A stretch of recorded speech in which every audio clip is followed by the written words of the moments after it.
வல்லல் நபி ஸல்லல்லாஹு அலைஹி வஸல்லம் என்றைக்குமே நாம் தலை நிமிர்ந்து இருக்க வேண்டும் என்றே விருப்பப்படுவார்கள். எங்கேயும் நம்முடைய கண்ணியத்தை இழந்துவிடக்கூடாது. யாருக்கு முன்னாலும் நாம் தலை குனிந்து விடக்கூடாது. அல்லாஹ் தௌஃபீக் செய்வானா. எந்த இடத்திலும் நமது மரியாதை போய்விடக்கூடாது. அல்லாஹ்வின் பார்வையில் எப்போதுமே உயர்ந்திருக்க வேண்டும். உயர்ந்தவர்களாக நீங்கள் ஆக வேண்டுமா? நான் வழி சொல்கிறேன் என்றார்கள். அலா அத்துல்லுக்கும் அலா மா யர்ஃபஉல்லாஹு பிஹி தரஜாத். உங்களை தரம் உயர்த்த வேண்டும் ரப்பு. அதற்கான வழியை நான் சொல்லட்டுமா? நீங்கள் உயர்தரத்திலே இருக்க வேண்டும், உயர்ந்த மனிதர்களாக. எப்பவுமே வாழ்க்கையில் உயர்ந்த மனிதர்களுக்கு தனி மதிப்பு எல்லா இடத்திலையும் இருக்கிறது. நம்ம வீட்டில் கூட உயர்ந்தவங்களுக்குன்னு ஒரு மதிப்பு இருக்குது. ஜமாத்தில் இருக்குது, ஊரில் இருக்குது, நாட்டில் இருக்குது. நீங்கள் எல்லோருமே உயர்ந்த மனிதர்களாக உயர்நிலை பெற வேண்டும். நான் உங்களுக்கு சொல்கிறேன் என்று சொன்ன காத்தமுன் நபியின் ஸல்லல்லாஹு அலைஹி வஸல்லம் அடுத்தடுத்து 4 உயர்ந்த தன்மைகள் அது உங்கள் வாழ்க்கையிலே வரட்டும். நீங்கள் மனித உலகத்தில் உயர்ந்து இருப்பீர்கள் என்றார்கள். அதில் முதல் 2 பகுதியை நான் சொன்னேன். ஒன்று, யார் உன் தகுதி விளங்காமல் நடப்பார்களோ அவர்களை நீ கண்டுகொள்ள வேண்டாம் என்றார்கள். உன் தகுதி விளங்காமல் நடப்பவர்களை கண்டுகொள்ள வேண்டாம்.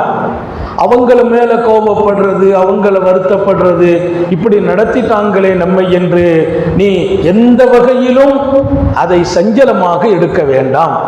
இதுல பாதி நிம்மதி இல்லை, முழு நிம்மதி. நிறைய பேர் நம்மகிட்ட தப்பா நடப்பாங்க, நம்ம கண்ணியம் தெரியாம நடப்பாங்க, நம்மை வேற மாதிரி எல்லாம் அவர்கள் கண்காணிப்பார்கள், வேற மாதிரி எல்லாம் பேசிடுவாங்க.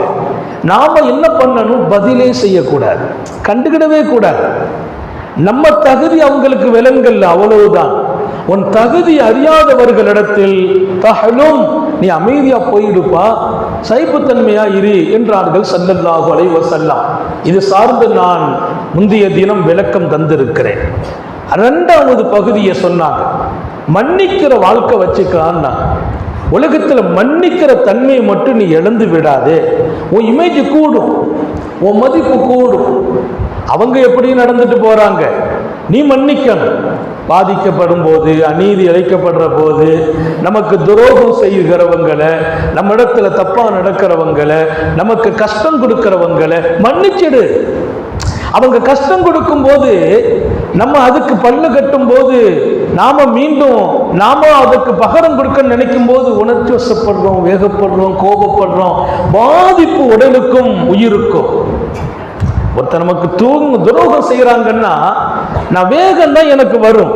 அல்லாஹ்வின் தூதர் ஸல்லல்லாஹு அலைஹி வஸல்லம் வேண்டாம், மன்னிச்சிரு. மன்னிக்கணுங்கிற போது என்னெல்லாம் கிடைக்குது? உடல் சுகமாகுது.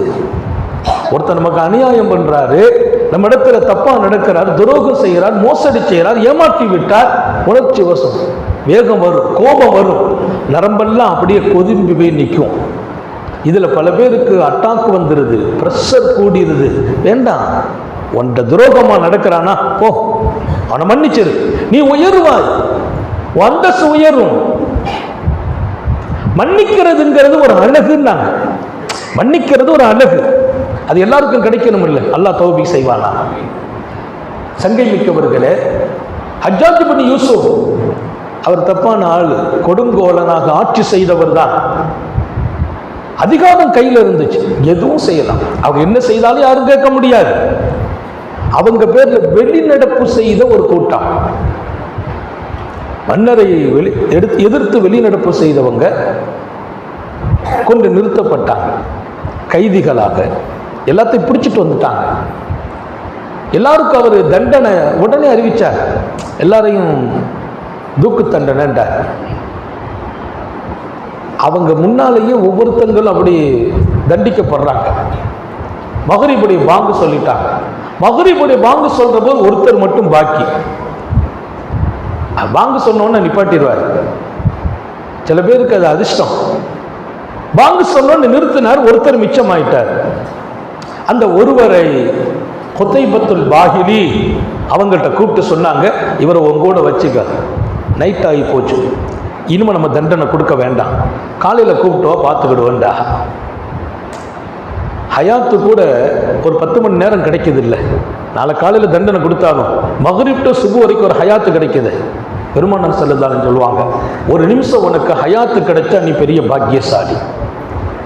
என்னுடைய ஹயாத்து கொஞ்சம் நீளுது, 6 மணிக்கு மௌத்த 10 மணி வரைக்கும் தள்ளி போட்டாங்க வைங்கல, நீ கொடுத்து வைத்த எத்தனை அல்லான்னு சொல்லி விடுவாய், எத்தனை சுப்ஹானல்லாஹ் கிடைக்குமா? அல்லாஹ் நம்ம எல்லாருக்கும் நீண்ட ஆயுளை தருவானா.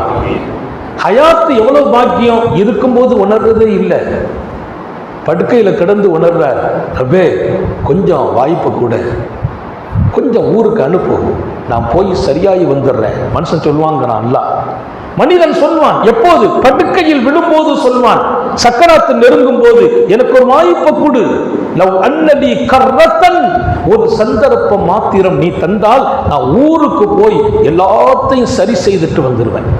காசு பணம் அது இது எல்லாத்தையும் பார்த்துட்டேன், இல்லை மௌத்த கண்ணால பார்த்து விட்டேன், இஸ்ராயீலை பார்க்கிறேன், என்ன நடக்க போகுதுன்னு தெரிகிறது, சொர்க்கத்தை பார்க்கிறேன், நரகத்தை பார்க்கிறேன், இனி தப்பு பண்ணுவேன் பண்ண மாட்டேன், போய் சரியாக்குறேன். அல்லாஹ் சொல்லுவாங்க, வாப்பா அந்த டைம் முடிஞ்சு போச்சு. அல்லாஹ் அந்த நிலையிலிருந்து நம்மை பாதுகாப்பானாக.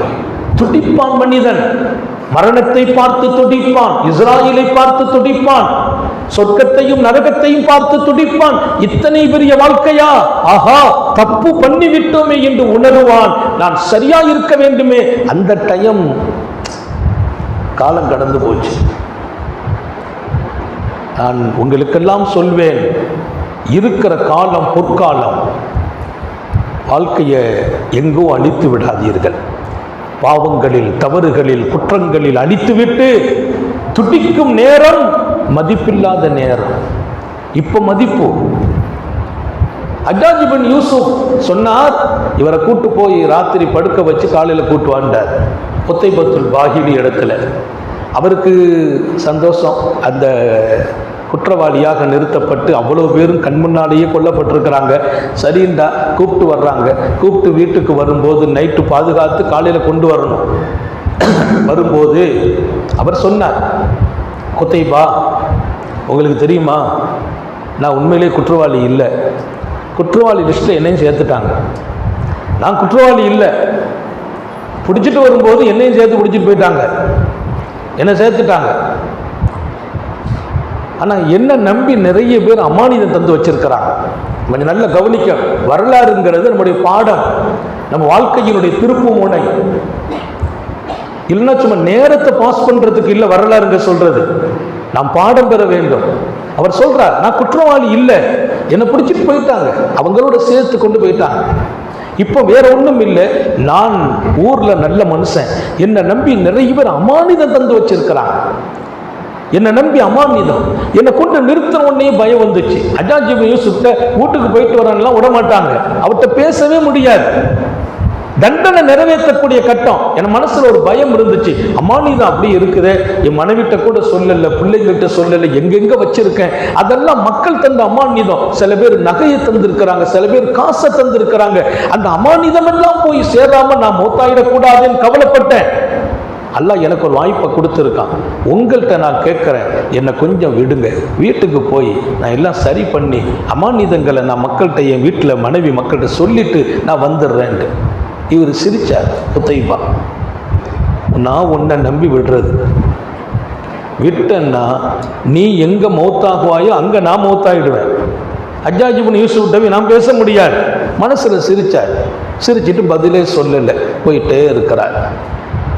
இன்னும் ஒரு 10 நிமிஷம் நட. அப்புறம் அவர் சொன்னார், நான் பேசின கவனிச்சிங்களா, என்னை விடுங்க, குற்றவாளி இல்லைங்கிறத இப்போ நான் நிரூபிக்க வரல, எனக்கு தண்டனை என்னவோ அது நடக்கட்டும், வீட்டில் மட்டும் போயிட்டு வந்து நான் உங்கள்கிட்ட வந்துடுவேன். ஆனால் அமானிதங்கள்ங்கிறது பெரிய கவலையாக இருக்குது, மக்களுடைய அமானிதம். நான் மௌத்தா போயிட்டேன்னா என் பிள்ளைங்க அங்கே பார்ப்பாங்க, இங்கே பார்ப்பாங்க, தேடுவாங்க, எடுப்பாங்க, அது அவங்க சொத்துன்னு நினச்சிக்கிடுவாங்க, அவங்களுக்கு தெரியாது. 2-3 தடவை சொன்னார். சொன்னோன்னு என் மனசு மாறி போயிட்டுங்கிறார் குதைபா. நானும் மனசு மாறி, மனுஷன் திரும்ப திரும்ப அமானிதம் சொல்றாரு, சரி போயிட்டு வந்திருப்பான்னு விட்டுட்டேன். விட்ட உடனே ஆள் ஓடி போயிட்டார். விட்ட உடனே ஓடி போயிட்டார். இனி நான் எங்க போய் தேட, அவர் ஊர் எந்த ஊருன்னு எனக்கு தெரியாது. எங்க வீட்டுக்கு கூட்டு போறேன், எங்க வீட்டுல நைட்டு தங்க வைக்க வேண்டும் என்று மாமன்னர் ஹஜ்ஜாஜ் இப்னு யூசுப் சொல்லி இருக்கிறார். எனக்கு ஒரு பயம், அவரை விட்ட பின்னால பயம். என்ன பயம்னா, எனக்கு நடக்க முடியல, போக முடியல, இருக்க முடியல. ஆஹா, தப்பு பண்ணிட்டோமே. காலையில சுபுகளை கூப்பிட விட்டு ஹஜ்ஜாஜ் கேட்பாரு எங்க இருந்து, என்ன பதில் சொல்லுவோம்? இந்த ஆள் போயிட்டு வருவாரா இல்லையான்னு தெரியலையே. மனசு சொல்லுது எப்படி வருவார்? தூக்கு போட வேண்டிய மனிதரை ராத்திரி தங்க வச்சு கூப்பிடுவான்னு சொல்லும் போது நாளை காலையில தூக்கு கன்ஃபார்ம் ஆச்சு, அவர் வருவாரா? உயிரை காக்கணும்னு நினைக்க மாட்டார். ஒரே கவலை, பயம், அதிர்ச்சி. வீட்டுக்கு வந்தார். வீட்டுல வந்து மனைவி மக்களோடு அவர் சந்தோஷமா இல்லை. என்னன்னு கேட்டாங்க. இப்படி ஒரு நிலை நடந்து போச்சு. அவங்க மனைவி மக்கள் எல்லாம் சத்தம் போட்டாங்க, என்ன வேலை செய்தீங்க? ஹஜ்ஜாஜை பத்தி உங்களுக்கு தெரியுமா? என்ன நம்ம கூட இருக்கிறவங்க கொஞ்சம் கூடுதலா கொஞ்சம் பயத்தை காட்டி விட்டுறாரு. ஆறுதல் சொல்றதுக்கு 2 பேர் இருந்தா தானே நிம்மதி. ஆறுதல் சொல்ல ஒருத்தரும் இல்லை. ஹஜ்ஜாஜை பத்தி தெரியாதா? நிலைமை என்ன ஆகும் நாளைக்கு? எங்களுக்கு இப்ப கவலையா போச்சு, அடுத்து உங்க கதை என்ன ஆக போதோண்டு இப்படி ஆளுக்கு ஆளு பேச, காலையில சுபுகனுடைய பாங்கு சப்தம் கேட்கும் போது கதவு தட்டப்பட்டது. நான் வேகமாக சென்று கதவை திறந்தேன். அவர் நின்றார். அதிர்ச்சியில் உறைந்து போனேன். கவலை திரும்பி போனது, கவலை போனது, நிம்மதி கிடைத்தது என்று நான் சொல்லவில்லை. அதிர்ச்சியில் உறைந்து போனேன். இப்படியும் மனிதர்களா? உயிர் போக வேண்டும் என்ற நேரம், காலையில் இன்னும் 1 மணி நேரத்தில் அவர் தூக்கிலிட போகிறார் அவரை. ஆனால் சொன்னபடி வந்து நின்றது. நான் அதிர்ச்சியில் உறைந்து போனேன். அவர்கிட்ட கேட்டேன், நீயா வந்து விட்டாயா, நீயா வந்து விட்டாயா என்று கேட்டேன். அவர் சொன்னார், வாக்கு கொடுத்து விட்டல்லவா போயிருக்கிறேன். என்ன நினைத்தீர்கள் இந்த வாக்கை? நான் உங்களிடத்தில் வருவேன் என்று சொன்ன போது, அமானிதத்தை ஒப்படைக்க வேண்டும் என்று சொன்ன போது, நீங்களும் நானும் மட்டும் இல்லை, ஹஜ்ஜாஜி தான் இல்லையே தவிர அல்லாஹ் இருந்தான் என்றார். ஹஜ்ஜாஜி இல்லை, அல்லாஹ் இருந்தான். அன்பர்களே, சமூகத்தில் எங்களை எல்லாம் நாளைய தலைமுறையில் உயர்ந்து வர வேண்டும் என்று ஆசைப்படும் இளைஞர்களே, இந்த மாதிரியான ஒரு மிக உயர்ந்த வாழ்க்கை, நான் உங்களிடத்தில் வருவேன் என்று சொன்னேன். உயிரல்ல எனக்கு பெரியது, நான் கொடுத்த வாக்கு முக்கியமானது. நான் வர வேண்டும். நீ வந்துட்டியான்னு ஆச்சரியமா கேட்கிறீங்க. என் கடமை அல்லவா? போனேன், மனைவியை சந்திச்சு, பிள்ளைகளை சந்திச்சு, அமானிதங்களை காட்டினேன். காட்டி விட்டு சொன்னேன், இதெல்லாம் முறையா நிறைவேற்றிருங்க. நான் தூக்குல போறலாம் சொல்லல, நிறைவேற்றிருங்க. நான் வரலாம், வராம இருக்கலாம். அமானிதன் இடத்துல இந்நாளுக்கு எல்லாம் எழுதி கையில கொடுத்துட்டு வந்துட்டேன். நேரா காலையில சந்தோஷமா கூப்பிட்டு வர்றார். மாமன்னர் ஹஜ்ஜாஜை சந்திக்க குத்தைபா தான் வர முடியும், அவர் வர முடியாது. அவரை வெளியில குற்றவாளிகள் இடத்தில் நிறுத்தி விட்டு உள்ளே வந்தார். உள்ள வந்து பேசிட்டு இருக்கிறாங்க. பேசும்போது ஹஜ்ஜாஜ் கேட்டார், எங்கே பாக்கி நபரை, எங்கே? வாசல்ல நிக்கிறார். கொண்டா உள்ள கொண்டு வந்தான். கூப்பிடு அவன் என்றார். யார? தூக்கு போடுற ஆள கூப்பிட விட்டார். கொண்டு நிறுத்தப்பட்டுச்சு. ஹஜ்ஜாஜ் இப்னு யூசுப் இவர் சொன்னார், கிஸ்ஸத்துன் அஜீபா, ஒரு ஆச்சரியமான சம்பவம் நடந்து விட்டது என்றார். ஹஜ்ஜாஜை பொறுத்த வரையில ரசிப்பார். விஷயங்களை கேட்டு ரசிக்கிற தன்மை, ஒவ்வொருத்தங்களுக்கு ஒரு தன்மை. நல்ல ஒரு நிகழ்ச்சி நடந்தது, ஆச்சரியமானது, அப்படியா சொல்லுங்கள் என்கிறார். அவர் பெரிய அரசர். ஆனால் வாழ்க்கைக்கு பாடமும் படிப்பினையும் மிக்க செய்திகள் சொன்னால் வியந்து கேட்பார், ரசித்து கேட்பார். ஆச்சரியமான வரலாறு என்னன்னு சொல்லுங்க. இந்த மாதிரி ராத்திரி போகும்போது அவர் இப்படி சொன்னார், அமானிதம் கொடுக்கணும், என்ன கொஞ்சம் விடுங்க என்று. நானும் விட்டுட்டேன், எனக்கு ஒரே பயம், உங்கள்கிட்ட வந்து மாட்டிக்கிற கூடாது அப்படின்ற ஒரு பயம். ஹஜ்ஜாஜ் சிரிக்கிறார், உங்கள்கிட்ட வந்து நான் மாட்டிக்கிடணும்னு பயம். அவர் போனார், ஒரே அதிர்ச்சி, வீட்டில் வேற பயம். ஆனா காணியில வந்து நின்றார். அமானிதத்தை நிறைவேற்றி விட்டேன், நான் வந்து விட்டேன் என்றார். இப்படி ஒரு மனிதரை நான் பார்த்ததில்லை என்று சொன்ன போது ஹஜ்ஜாஜ் அவரை பார்த்தார். பார்த்து விட்டு சொன்னார், குதைபா, இவரெல்லாம் தூக்குல போடக்கூடாது, இவரெல்லாம் தூக்குல போடக்கூடாது. இவரை மாதிரி 4 மனுஷன் இருந்தா தான் நம்ம ஆட்சிக்கு பாதுகாப்பு என்றார். இந்த நாட்டுக்கே பாதுகாப்பு. இவர் தூக்கில் போட வேண்டிய மனிதரா? இல்லை. எனவேதான் படைத்த ரப்பு நேற்று மக்ரிப இவரை நிப்பாட்டிட்டு வாங்க சொல்ல வச்சாங்கிறார். இப்ப அவரு இவரை வச்சுட்டு வாங்க சொல்ல வச்சா அல்ல. இதுல ஏற்கனவே அவர் சொன்னார் நான் குற்றவாளியே இல்லை என்கிறார். இதையெல்லாம் இங்க பேசல. அமானிதத்தை காப்பாற்ற வேண்டும் என்ற மனோநிலை படைத்தவர், சொன்ன வாக்கில் சரியாக நடந்தவர். இவரை நான் தண்டித்தால் நான் குற்றவாளி, இவர் வேணும், நம்முடைய நாட்டுக்கும் நமது ஆட்சிக்கும் இவர் வேணும், இவரை பக்குவமாக பத்திரமாக பாதுகாப்பாக அழைத்து செல்லுங்கள். பாதுகாப்போடு அவர் அனுப்பப்படுகிறார். அவர் சொன்னார், ஹஜ்ஜாஜ் இவரை மன்னிப்பதால் நான் கண்ணியம் பெறுகிறேன் என்றார். இவரை மன்னித்து நான் கண்ணியம் பெறுகிறேன். மன்னிப்புங்கிறதே கண்ணியம். பெருமானார் ஸல்லல்லாஹு சொன்னாங்க, நீ மன்னித்து விடு, அல்லாஹ் உன் கண்ணியத்தை உயர்த்தி விடுவான். அல்லாஹ் நம்ம எல்லாருக்கும் தௌஃபீக் செய்வானாக. அதனால நம்முடைய அந்தஸ்தை உயர்த்துவதற்கு நபிகள் நாயகம் ஸல்லல்லாஹு அலைஹி வஸல்லம், நீ மனித குலத்தில் உயர்ந்த மனிதன் என்ற பேர் வாங்கணும். சராசரி மனிதனா வாழ்ந்துட்டு 4 பேர்ல ஒரு ஆளா வாழ்ந்து மறைகிறதல்ல வாழ்க்கை. என்ன ஆச்சு? ஹஜ்ஜார் போயிட்டார், அவ்வளவுதான். போன பின்னால இனி ஹஜ்ஜார்லாம் இல்லை, ஜனாசா தான். நீ ஜனாசாவா ஆனாலும் உன் பேர் மண்ணில் இருக்கணும், நீ உயர்ந்த இடத்தில் வாழ்ந்து மறையணும் என்று ஆசைப்பட்டவர்கள் தான் சாந்த நபிகள் ஸல்லல்லாஹு அலைஹி வஸல்லம். 1000 வழிகளை கற்றுக் கொடுக்கிறார்கள். அந்த வழிகளை எல்லாம் இங்கே நான் உங்களுக்கு சொல்ல வேண்டிய கடமையில் இருக்கிறோம். எனவே 2வது வழியாக மன்னித்து விடுங்கள். துரோகிகளை மன்னியுங்கள், விரோதிகளை மன்னியுங்கள், குற்றம் செய்தவர்களை மன்னியுங்கள், அநியாயக்காரர்களை மன்னியுங்கள், ஏமாற்றியவர்களை மன்னியுங்கள், உங்களை சஞ்சலப்படுத்தியவர்களை மன்னியுங்கள். நீங்கள் மன்னிப்பதால் கண்ணியம் பெறுகிறீர்கள். உங்களுக்கு அல்லாஹ்விடத்தில் உயர்ந்த இடம்.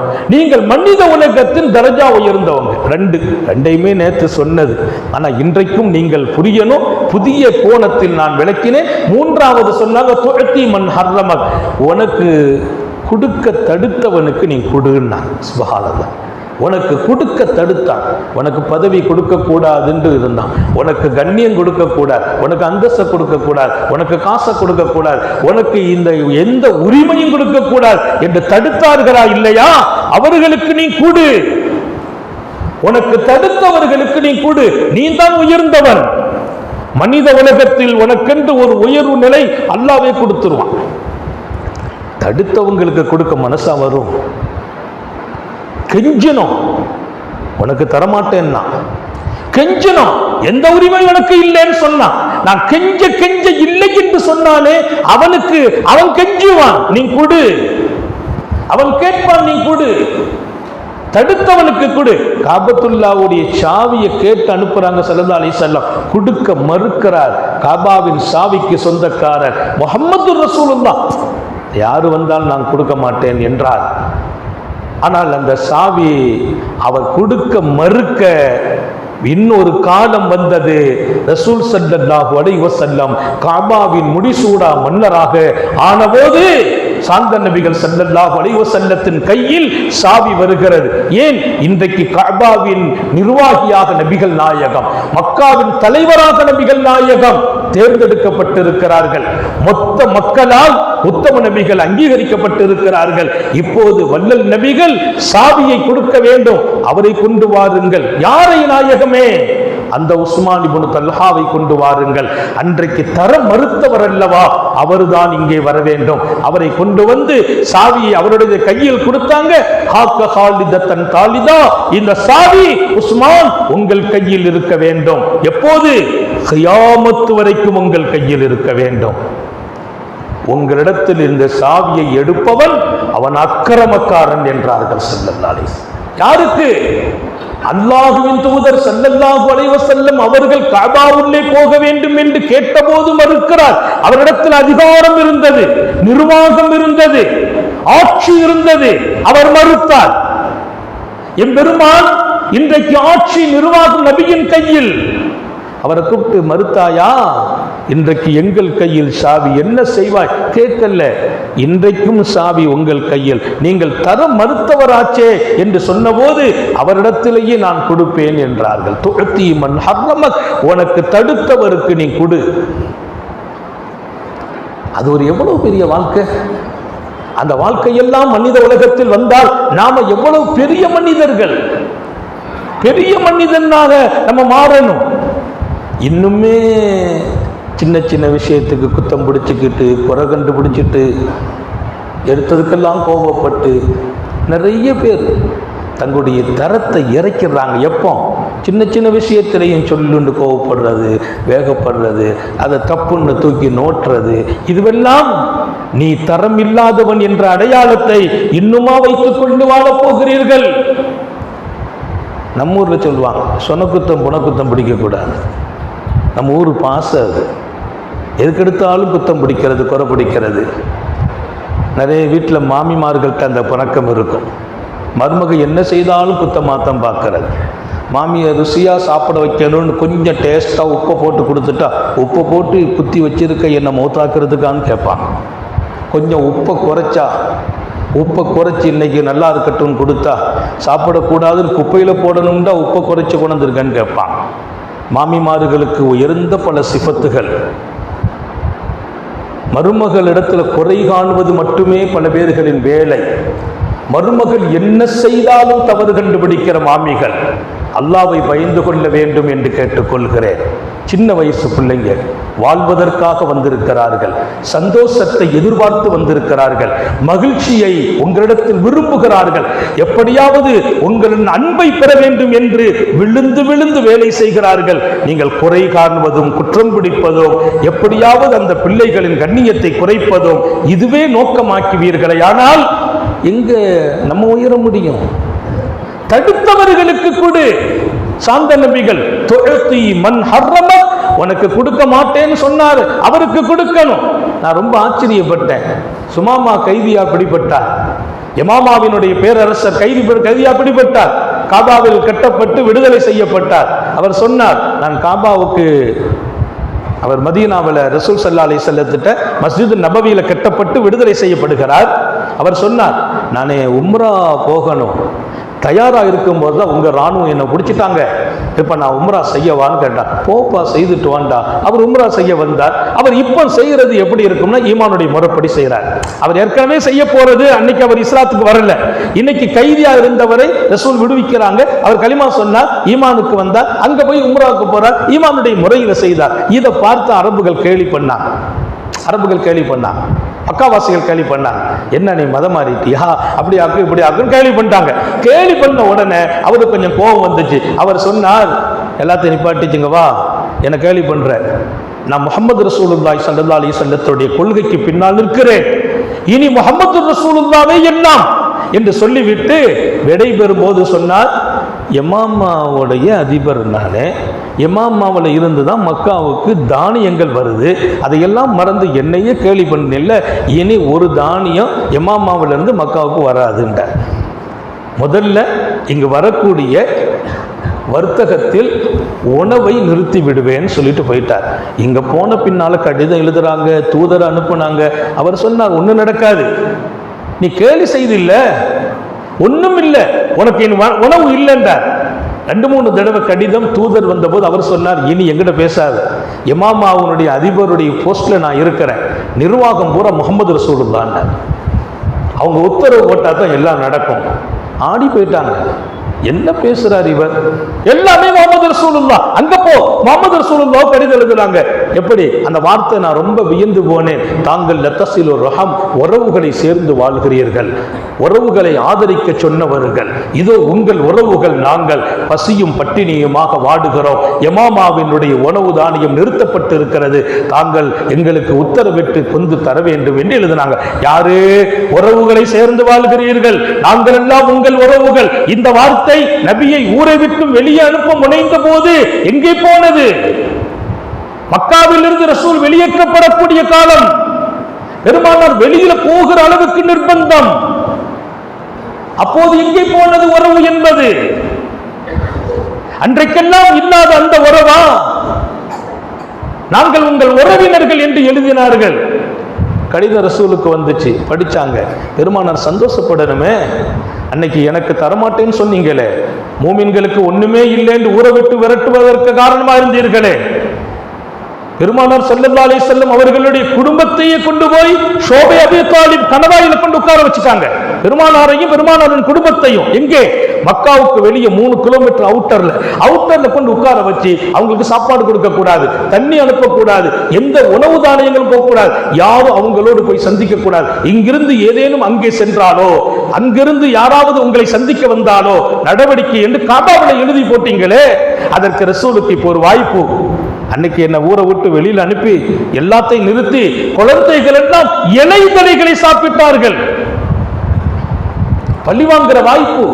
நபிகள் நாயகம் ஸல்லல்லாஹு அலைஹி வஸல்லம் கடிதம், உங்களுடைய உறவுகள் நாங்கள் யமாமாவினுடைய அதிபர் சுமாமா தானியத்தை நிறுத்தி விட்டார். பெருமானார் உடனே பதில் எழுதினாங்க, யமாமா நல்ல பழக்கம் இல்லை, மக்களுடைய சாப்பிடுகிற உணவு வாழ்வாதாரத்திலேயா போய் கை வைப்பது?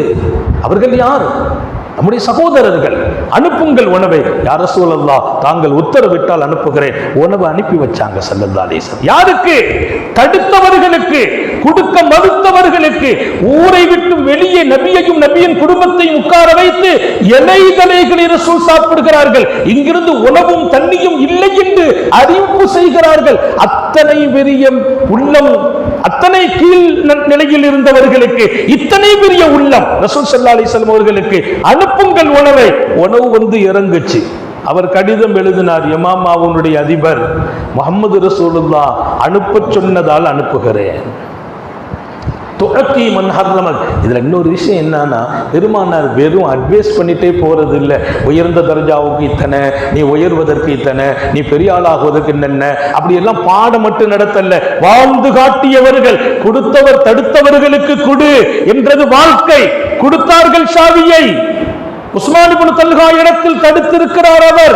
இன்றைக்கு உணவையே தடுத்தவர்களுக்கு உணவை கொடுக்கிறார்கள் நபிகள் நாயகம் ஸல்லல்லாஹு அலைஹி வஸல்லம். உன் கண்ணியத்தை தடுத்தவங்களுக்கு நீ கண்ணியத்தை கொடு, உன்னுடைய மகத்துவத்தை தடுத்தவர்களுக்கு மகத்துவத்தை கொடு. உன்னை 4 பேருக்கு முன்னால வச்சு அவமானப்படுத்தி உனக்கு ஒண்ணுமே இல்லை போடாண்டு முகத்துக்கு நேரா சொத்தை தடுத்தாங்க பாருங்க, அந்த குடும்பத்துக்கு கூட நீ கொடு. மூன்றாவது, உனக்கு தடுத்தவர்களுக்கு நீ கொடுக்க வேண்டும். நீ மனித உலகத்தில் உயர்ந்த மனிதன் என்கிறார்கள். அல்லாஹ் நம்ம எல்லாருக்கும் தௌஃபீக் செய்வானாக. உயர்ந்த மனிதர்களாக வாழ்வதுதான் பெரிய பாக்கியம். சராசரி மனுஷனா ஒரு ஆளா வாழ்ந்துட்டு எதுக்கெடுத்தாலும் வாழ்க்கையில குறை காணுவது, குற்றம் காணுவது, அது அல்ல சரியான வாழ்க்கை. மற்றவர்களை ஏமாத்துறதல்ல பெரிய வாழ்க்கை. எல்லாரிடத்திலையும் நமக்கு இந்த தன்மைகளை கொண்டு நாம் வாழ்ந்து விடுவோமையானால் மனித உலகத்தில் நீ போற்றப்படுவாய் மாத்திரம் அல்ல, அல்லாஹ் உன் தரத்தை உயர்த்துவான் என்றார்கள் ஸல்லல்லாஹு அலைஹி வஸல்லம். அல்லாஹ்வே என் தரத்தையும் அந்தஸ்தையும் உயர்த்துகின்ற ஒரு வாழ்க்கை இருக்குமையானால் அதை விளக்க வேண்டியவர்கள், அதை உணர்த்த வேண்டியவர்கள், அதை சொல்லித்தர வேண்டியவர்கள் முஹம்மதுர் ரசூலுல்லாஹி ஸல்லல்லாஹு அலைஹி வஸல்லம் அவர்களே சொல்லித் தருகிறார்கள். எனவே 4 அம்சங்களில் 3 அம்சங்கள் இங்கே உங்கள் பார்வைக்கும் கவனத்திற்கும் தந்திருக்கிறோம். எடுங்கள், வாழ்வோ மனித உலகத்தில் ஜொலிக்க வேண்டும், உயர்ந்து நிற்க வேண்டும். வீட்டில இருந்து துவக்குங்கள். கோபத்தை நிறுத்தி, உணர்ச்சி வசப்படுறதை நிறுத்தி, எதுக்கெடுத்தாலும் குத்தம் பிடிக்கிறத நிறுத்தி மன்னித்து பழகுங்கள். உங்க நிலை அறியாதவர்களை கண்டுகொள்ளாதீர்கள். உங்களுக்கு தடுத்தவர்களுக்கு கொடுத்து விடுங்கள். உங்க கூட பிறந்தவர் கூட உங்க சொத்தை கொடுக்க தடுத்து இருப்பார், நீ கொடு. உனக்கு கண்ணியத்தை தடுத்திருப்பார், நீ கொடு. சொன்னாங்க ஸல்லல்லாஹு அலைஹி வஸல்லம், நீ கொடுத்தால் நீ உயர்ந்த மனிதன். அட மாலைக்கு மோட்டா போற, கொண்டா போற, கபருக்கு போகும்போது. நான் ஒரு செய்தி சொல்லி முடிப்பேன். நமக்கு தெரிஞ்ச ஒரு பெரியவங்க அழகான பெருநாளில் மௌத்து, புத்தம் புதிய ஆடை. அவர் நல்ல நைஸு ஜுப்பா போடுவார், வாயில் ஜுப்பா. புத்தம் புதிய ஆடையோடு அவர் பெருநாள் கொத்துபா முடிச்சுட்டு வீட்டுக்கு போய் உட்கார்ந்து இருக்கிறார். அந்த ஜுப்பாவையும் சட்டை பனியன் இதையும் கலெக்டர்ல திடீர்னு ஹார்ட் இதாகி மொத்தா போயிட்டார். அந்த ஜுப்பா பனியனை கத்திரியால் வெட்டி எடுத்தான். புது ஜுப்பா கழட்ட முடியாது, மொத்தாயிட்டார். அதோட அந்த ஜுப்பா வெட்டியாச்சு. பனியனை வெட்டினாங்க புதுசு. அதுல ஒரு கரை பட்டா கூட அவர் ஏத்துக்க மாட்டார். முடிஞ்சு போச்சு. இருக்கிற வரையிலும் மதிப்பு ஜுப்பாவுக்கு, இருக்கிற வரையிலும் பனியனுக்கு மதிப்பு, டிரெஸ்ஸுக்கு மதிப்பு. மௌத்தா போயாச்சு. இப்ப அதை கலட்டுவது கூட உனக்கு சிரமம். அதனால கத்திரியால் வெட்டப்படுது. இதுதான் வாழ்க்கை. எதா இருந்தாலும் சரியாக நடப்போம், நேர்மையாக வாழ்வோம். நாம வச்சிட்டு போறது நம்ம சந்ததியர்களுக்கு மட்டும் ஆசைப்படக்கூடாது. நமக்கு பின்னால உலகம் நம்மை போற்றும் இடத்தில் வாழ்ந்தும் மறைய வேண்டும். மன்னரையும் நம்மை கண்டு வாழ்த்து சொல்லணும். வாங்க, நீ வரணும், நான் காத்திருந்தேன். பெருமானார் சொல்றாங்க பாருங்க, கபரு சொல்லுமா, உன் வருகைக்காக நான் காத்திருந்தேன் என்று சொல்லுமா. உன் வருகைக்காக நான் காத்திருந்தேன். எதற்கு? உன்னை இப்போது நான் எவ்வளவு சந்தோஷப்படுத்த போகிறேன் பார். அதுதான் வாழ்க்கை. நீ போனால் உன் மன்னரையும் உன்னை வாழ்த்த வேண்டும். அப்படி ஒரு வாழ்க்கை வாழாமல் இங்க உட்கார்ந்துக்கிட்டு பம்பு, விவகாரம், பிரச்சனை, போட்டி, போராம, காழ்ப்புணர்ச்சி, பழி வாங்கிறது, குற்றம் பிடிக்கிறது, இந்த வாழ்க்கை அழகல்ல. இதில் உயர்வு இல்லை, கண்ணியம் இல்லை என்று சொன்னார்கள் ரசூலுல்லாஹி ஸல்லல்லாஹு அலைஹி வஸல்லம். எல்லாம் வல்ல அல்லாஹ் சுப்ஹானஹு வ தஆலா அத்தகைய உயர்வான நிலையில் நின்று நாம் வாழ்வதற்கு உங்களுக்கும் எனக்கும் நமது சமூகத்திற்கும் குடும்பத்திற்கும் தௌஃபீக் செய்வானாக. சோதனைகளில் இருந்து பாதுகாப்பானாக, கெட்ட முடிவுகளில் இருந்து பாதுகாப்பானாக. விடும் மூச்சும் எழும் பேச்சும் அவன் சிந்தனையாக்குவானாக. ஓடும் இரத்தமும் அவன் அன்பு கலந்து ஓட வைப்பானாக. ஹயாத்து வரையிலும் படுக்கையில் விழுந்து விடாமல் பாதுகாப்பானாக. யாருக்கும் சுமையாகி விடாமல் பாதுகாப்பானாக. நாம் பெற்ற பிள்ளைகளை கண்குளிர்ச்சியாக்கி வைப்பானாக. நமது பிள்ளைகளின் இல்மில், ஈமானில், அமலில், ரிசுக்கில் அல்லாஹ் பரக்கத் செய்வானாக. நமது பிள்ளைகளுக்கு உரிய காலங்களில் பொருத்தமான ஜோடிகளோடு திருமணங்களை நசீபாக்குவானாக. குழந்தை பாக்கியங்களை தருவானாக. அந்த பிள்ளைகளுக்கும் ஹயாத்தும் ஆபியத்தும் சலாமத்தும் எப்போதும் வழங்குவானாக. சொர்க்கத்திலும் இந்த உறவை தொடரச் செய்வானாக.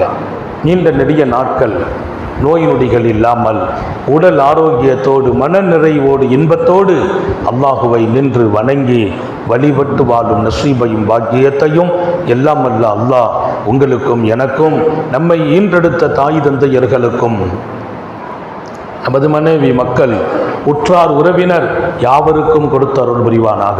நமது உயிரினும் மேலான கண்மணி ஹாத்தமுன் நபியின் சர்க்காரே ஆலம் சுந்தர நபிகள் ஸல்லல்லாஹு அலைஹி வஸல்லம் அவர்களை கனவிலும் நனவிலும் கண்டுகளிக்கும் பெரும் பாக்கியத்தை அல்லாஹ் நம் எல்லோருக்கும் கொடுத்தருள் புரிவானாக என்ற நல்ல துஆக்களோடு உங்கள் எல்லோருடைய துஆவை ஆதரவைத்து என் வார்த்தைகளை நிறைவுபடுத்துகிறேன்.